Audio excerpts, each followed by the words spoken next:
Walking chicken BBQ वाला। मथुरा में एक समुंदर था। वहाँ एक खूबसूरत बीच था। उस बीच को देखने के लिए दूर दूर से लोग आते थे। उस गांव के लोग वहाँ पर नूडल्स, चिकन,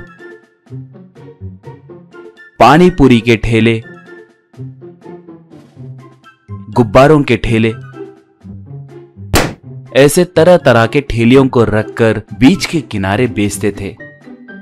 उस गांव के लोग ही व्यापार करने के कारण कम दाम में ही वो लोगों को अच्छे क्वालिटी की चीजें बेचते थे। एक बार उस बीच में चिकन बारबेक्यू बेचने वाले वरुण को उस गांव का एमएलए बुलाता है।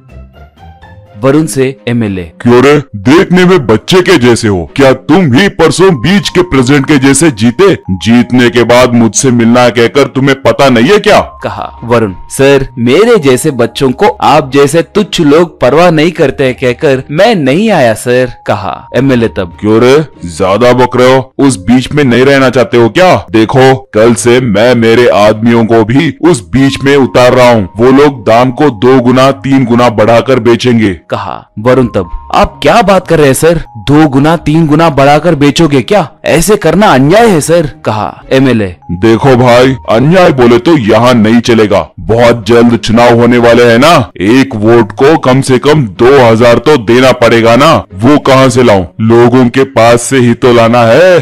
कहा वरुण तब: देखिए साहब, आपके कहे जैसे करने के लिए हम यहाँ नहीं है। उस बीच के आड़े आए तो हम चुप नहीं रहेंगे। क्या कर सकते हैं करके दिखाएंगे, कहकर वहाँ से चला गया। अगले दिन वरुण अपने चिकन बारबेक्यू दुकान के पास आया। वरुण को देखकर एमएलए का आदमी साहू वहाँ पर आया और: देखिए यूनियन प्रेसिडेंट जी, आपके लोग सब ना चाहकर भी हमारे भैया के बात को मान गए। अब तुम्हारे लिए इस बीच में जगह नहीं है। अगर चाहे तो आधा घंटा बीच में एक जगह बैठकर या खड़े होकर बीच का आनंद लेकर जा सकते हो। अगर ज्यादा देर वहीं रहे तो पुलिस वाले आकर तुम्हें अरेस्ट करेंगे, जानते हो। कहते ही वरुण वहाँ से चला गया। उसके बाद से एमएलए के आदमी अपने मर्जियाई जैसे लोगों के पास से पैसे वसूल करने लगे। अगर कोई उनसे सवाल करता तो उसे एमएलए के आदमी आकर मारते थे। इससे वरुण अच्छे से सोचकर अपने दोस्त विवेक से मिलकर एक वॉकिंग बीबीक्यू चिकन को तैयार किया।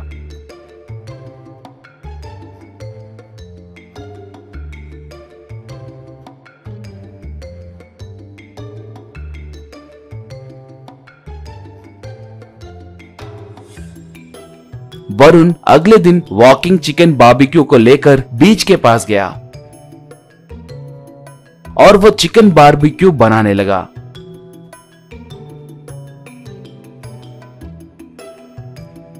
ये देखकर साहो गुस्से से वहाँ पर आकर वरुण से: रे, तुम्हारी कितनी हिम्मत, मना किए तो भी फिर से बीच में आकर बारबेक्यू बेच रहे हो क्या? कहा वरुण तब: अबे ओ अकल के अंधे, मैं बेचने के लिए नहीं आया हूँ। मैं बीच का आनंद लेते हुए खाने के लिए आया हूँ। अगर मेरे दोस्त आए तो उन्हें यूं ही कम दाम में बारबेक्यू बेचूंगा। तुम्हारी समस्या क्या है? आधा घंटा रह सकता हो ना? आधा घंटे से ज्यादा रहे तो पूछो। कहा साहो तब: देखूंगा रे, देखूंगा। आधे घंटे से ज्यादा यहाँ पर रहे तो तुम्हारी खबर लूंगा। कहा वरुण अपने पास आए लोगों को चिकन बारबेक्यू बहुत कम दाम में बेचने लगा।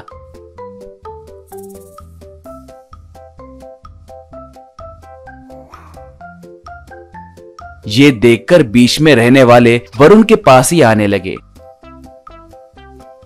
आधे घंटे के बाद उसके पास आए साहो को देखकर वरुण 2 कदम पीछे हटकर फिर से बारबेक्यू तैयार करते हुए साहो से: रे अकल के अंधे, अभी यहाँ पर खड़े क्यों हो? मैं 2 कदम पीछे हटा ना। तुमने क्या कहा? एक ही जगह पर आधे घंटे से ज्यादा नहीं रहना बोले थे ना। मैंने 2 कदम पीछे डाला ना, फिर आधे घंटे के बाद आओ। कहा ऐसे वरुण दिन भर थोड़ा थोड़ा पीछे हटते हुए हर आधे घंटे को चिकन बारबेक्यू बनाकर बेचने लगा।